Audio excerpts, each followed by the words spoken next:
Kara Shalom, welcome to Heinrich Edgecome Art. Today we are going to do a very beginner-friendly landscape or seascape, and we are mainly going to focus on the sky area because this sky is made with Dyke Brown, Naples Yellow, and French Ultramarine. So it's a little bit different from the usual.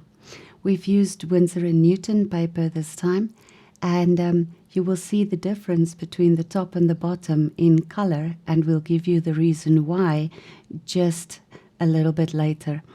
The materials used are listed in the description below. Focused mostly on flat brushes this time because they definitely have a use. So you can put a little strip of tape where you want your horizon line to be at the bottom third of the paper, and then you only wet the top part and make sure to wet it thoroughly. So you can use your flat brush or a mop brush, anything that will help you to wet the paper, and you wet it only up to the horizon line. And then you can use the same brush. In this case, we use the flat brush to add your first layer of color. Now, in this instance, we are going to do the sky in one go, and we are not going to layer it. So while it's still wet, you can start with the dark.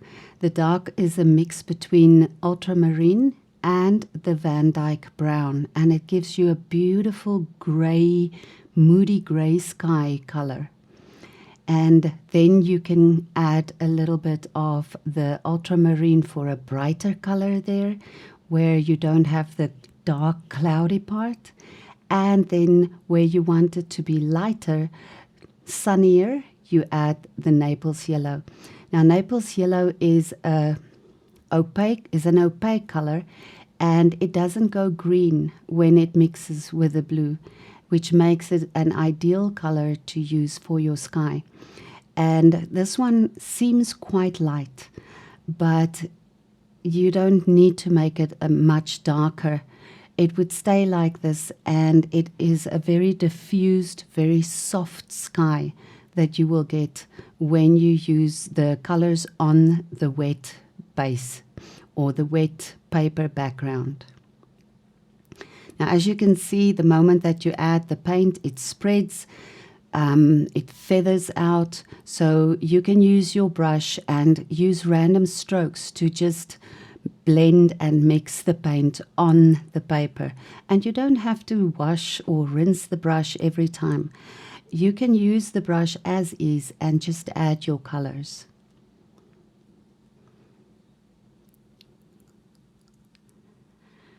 Now the bottom part is dry, and we are going to use that dry area now as it is and just add the paint.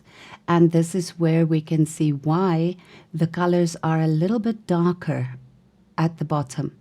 When you paint wet on wet, then the colors will diffuse, they will become lighter. But if you paint wet on dry, your pigment stays darker most of the time. So it is exactly the same colors as we used in the sky, and you can see that they are quite darker than the colors in the sky. So add your colors randomly as you wish. On the right hand side we are creating the sea area, and on the left hand side we are creating the rocks and the landscape area. Now, you've added your first layer, so when you add paint now, it will spread a little bit because now you are going to go wet into wet.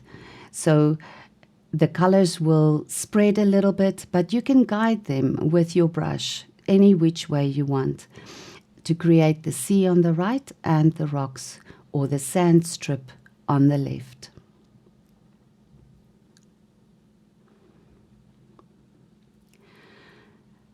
Here we splattered a little bit of clean water, and the clean water creates a sparkly effect.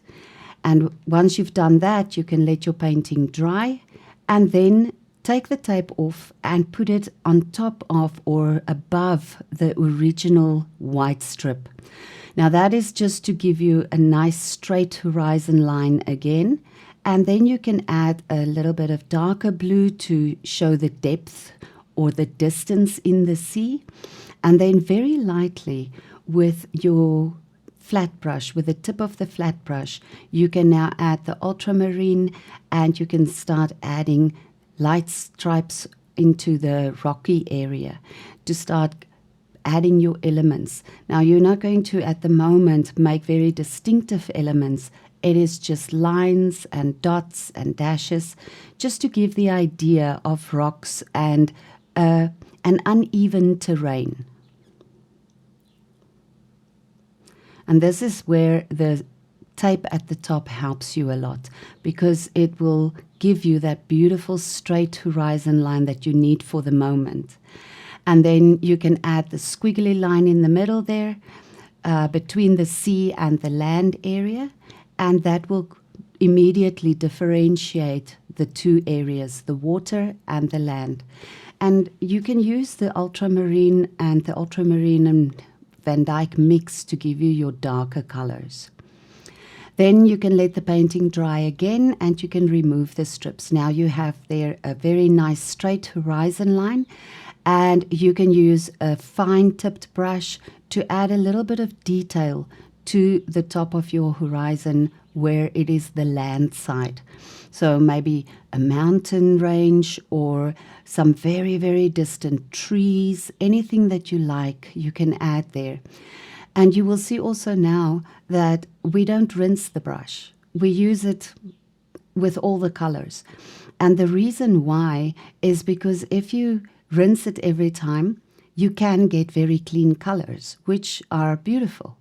But if you want to use something that is more natural and more close to nature, then use your brush as it is.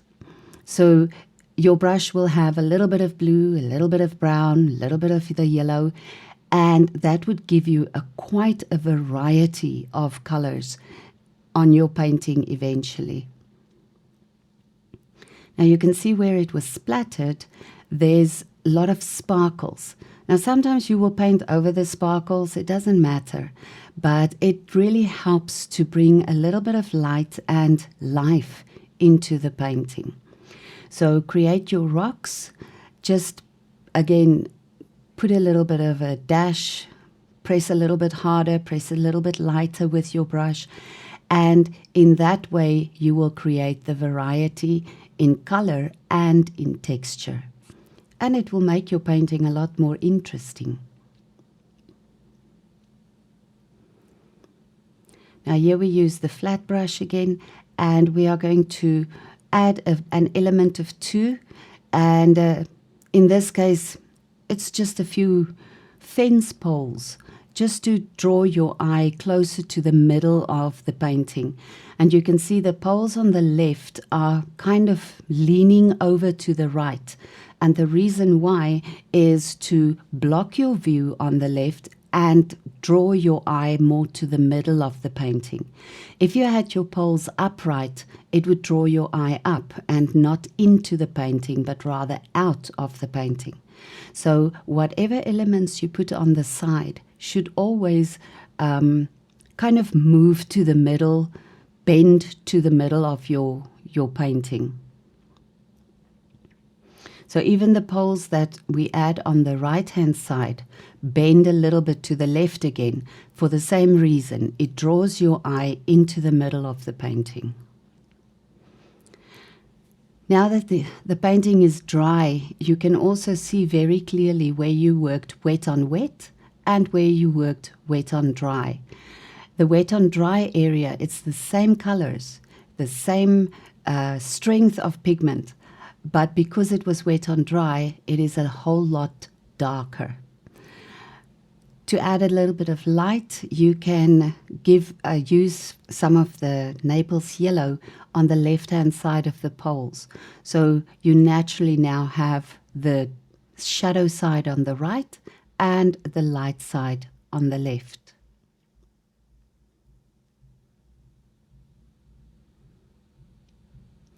You can add a few strokes of grass, anything to just make your painting a little bit more interesting. This type of landscape actually lends it to a lot of creativity. You don't have to be precise with anything. You can just add whatever you want because it is a very plain, very simple beginner type of painting. And with the birds, they're so easy to make. It's literally just a tick mark with the tip of the brush.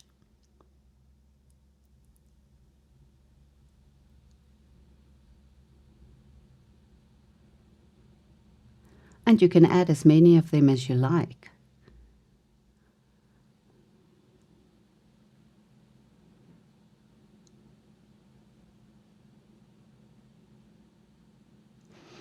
When you do add them, vary the type of tick mark that you make so that it looks like the birds are flying in different directions. Their wings are not all on the same height or the same angle.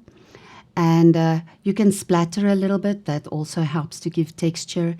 And you can use your brush, the full base of your brush, to make a few dark, broader strokes, or you can even use a bigger brush if you want to, just to give that difference and that variation in your terrain.